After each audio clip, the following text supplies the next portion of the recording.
ফের আগরতলা রেল স্টেশনে 4 জন বাংলাদেশি নাগরিককে আটক করা হয়। জিআরপি থানার পুলিশ জানায়, আটককৃতরা কলকাতা যেতে চেয়েছিল। ধৃতদের নাম শাহিদুল ইসলাম, আকবর আলী, মইনুল ইসলাম এবং আকরম হক।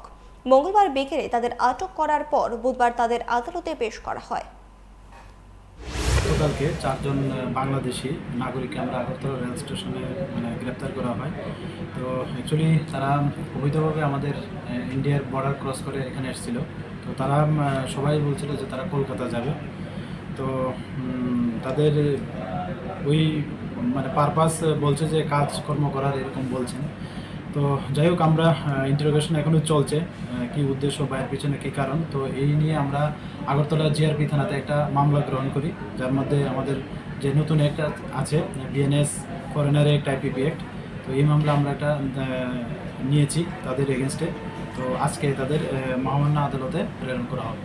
पंख मिल जाते हैं ख्वाब वालों को, आड़ते हैं जिंदगी सवर ले,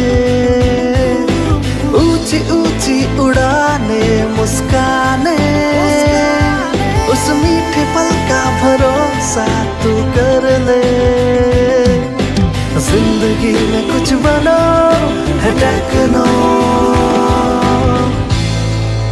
Techno College of Engineering, Agartala.